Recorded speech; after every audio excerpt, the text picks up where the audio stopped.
হাওড়ার বিএলওদের তৎপরতা দেখা যাচ্ছে এই তালিকা প্রকাশের পর। কারো নাম বাদ গেলে কি করতে হবে, কোন ফর্ম পূরণ করবেন, ভোটারদের সহযোগিতা করতে ব্যস্ত এখন বিএলওরা। 15ই জানুয়ারি পর্যন্ত শুনানি চলবে। আচ্ছা, ভোটারদের সহযোগিতা করার জন্য বিএলওরা ব্যস্ত। 15ই জানুয়ারি পর্যন্ত এই শুনানি চলবে। সেক্ষেত্রে কি কি করতে হবে, বিএলওরা সেই বিষয় নিয়ে তৎপর। কারণ নাম বাদ গেলে কি করতে হবে, কোন ফর্ম পূরণ করবেন তারা, ভোটারদের এই সমস্ত কিছুর জন্য সাহায্য করার জন্য এগিয়ে আসছেন বিএলওরা।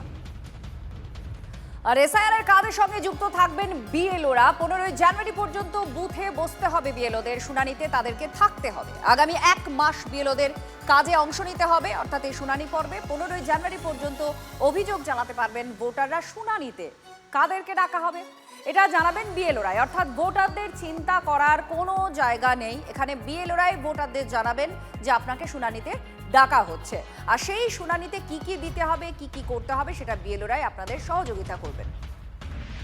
নির্বাচন কমিশন আমাদেরকে জানিয়েছে যে যারা যে পার্টে বিএলও হিসেবে কাজ করেছে তাদেরকে সেই পার্টে মানে তাদের হিয়ারিং এর সময় থাকতে হবে। প্রথমে যেটা বলা হয়েছিল বাড়িতে গিয়ে ইনফরমেশন ফর্ম দেওয়া এবং কালেক্ট করা, এই অবধি কাজ ছিল। তারপরে তো ডিজিটাইজেশন শুরু হলো এবং তারপরে বিএলও অ্যাপের মানে যে ত্রুটি ছিল সেই ত্রুটিপূর্ণ বিএলও অ্যাপ নিয়ে কাজ করতে গিয়ে আমরা নাজেহাল। বিএলও অধিকার রক্ষা কমিটি সেই জন্যই আমাদের গঠন হয়েছে। হিয়ারিং এর পর্বে আপনাদের কোন রকম ভাবে পার্টিসিপেট করতে হবে কিনা বা আপনাদের কি ভূমিকা হবে সেই বিষয়ে ইলেকশন কমিশনের তরফ থেকে কি কোনো ইঙ্গিত বা আভাস কিছু পেয়েছেন? আমাদের হ্যাঁ আমাদের জানানো বলতে আমাদের তো ব্লক থেকে অ্যাপয়েন্টটা, ব্লকের পর আমাদের ব্লক থেকে যিনি আমাদের ইয়ারও আছেন উনি আমাদেরকে বলেছিলেন যে যারা হিয়ারিংয়ে আছে, আমার এরকম হিয়ারিংয়ে আছে 12 জন ক্যান্ডিডেট আমার বুথে। হিয়ারিং পর্বে কি আপনাদের বিএলওদের থাকতে হবে, মানে আপনাদের কি এইভাবে তাদের হিয়ারিংয়ে ডাকা হয়েছে? তখন আমরা জিজ্ঞেস করলাম এই হিয়ারিংয়ের পর্বে কি আমাদেরকে থাকা আবশ্যক? মোটামুটি জানিয়েছে হ্যাঁ আমাদের থাকতে হবে। যেটা আমাদের উপরে অর্ডার আসবে সেটা তো আমরা না মানলে তো আমাদেরই শোকজ করবে না, মানতেও হচ্ছে কিছু কিছু ক্ষেত্রে। এসআইআর খসড়া তালিকার ননস্টপ কভারেজ টিভি9 বাংলায় আপনারা দেখছেন। কিভাবে আপনারা নিজেদের নাম খুঁজে পাবেন, ওয়েবসাইট কি কি আছে, কি প্রক্রিয়া রয়েছে, অর্থাৎ সার্চ করার ক্ষেত্রে কি কি অপশন নির্বাচন কমিশন আপনাকে দিচ্ছে, অ্যাপে কি আছে, এই সমস্তটাই আপনাদের আমরা সাহায্য করছি এবং আপনারা নিজেরাই আমাদের ফোন করে নিজেদের নাম আছে কিনা সেটা যাচাইও করতে পারছেন। তবে একটা বিষয় নির্বাচন কমিশনের তরফ থেকে বলা হয়েছে, এই খসড়া তালিকায় নাম থাকা মানেই যে আপনাকে শুনানিতে ডাকা হবে না তা কিন্তু নয়। শুনানিতে ডাকা হতে পারে যদি কোনো ক্ষেত্রে সন্দেহ নির্বাচন কমিশনের মনে থাকে, আর সেক্ষেত্রে তাদেরকে শুনানিতে ডাকা হচ্ছে। আর তার সঙ্গে সঙ্গে একটা গুরুত্বপূর্ণ আরও বিষয়, যাদের নাম খসড়া তালিকায় নেই তাদের জন্যও আলাদা একটা তালিকা নির্বাচন কমিশন দেবে, কারণ এটা সুপ্রিম কোর্টের একটা নির্দেশও রয়েছে এবং সেখানে কেন নাম নেই সেটারও উল্লেখ থাকবে। শুনানি পর্বে আপনাদের কি কি দিতে হবে নথি, এবার একটু বলি।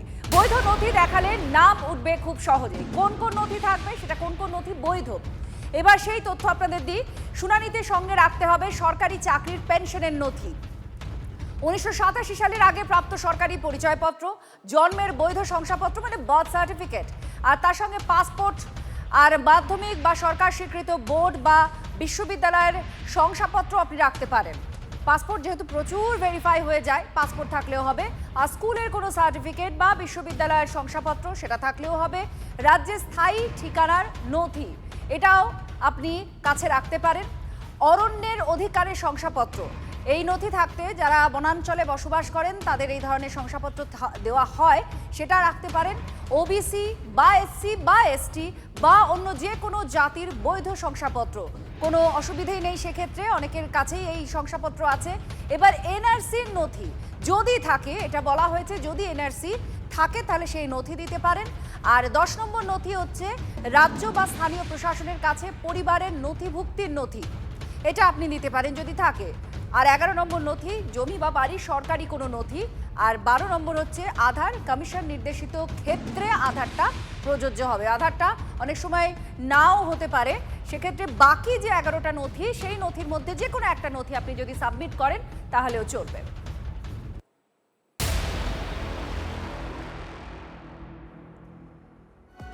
এবার খসড়া তালিকা, সেদিকে একটু নজর রাখি। সকাল থেকে সকলের নজর রয়েছে, ক্লিক কোথায় করতে হবে দেখুন। ওয়েবসাইট যেটা আছে সেই ওয়েবসাইটটা একটু বলে দিই আপনাদের, ইলেকটোরাল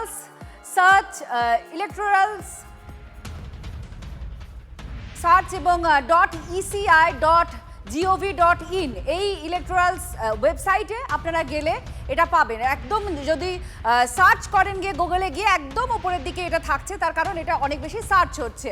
খসড়ায় কাদের নাম আছে, বাদ কাদের নাম হচ্ছে, প্রকাশিত তালিকা কি, খসড়া ভোটার তালিকায় আপনার নাম আছে কিনা, বা নিজের নাম, আত্মীয় স্বজনের নাম, প্রতিবেশীদের নাম, সেগুলো বাদ আছে কিনা আপনারা এই ওয়েবসাইটেও জানতে পারেন।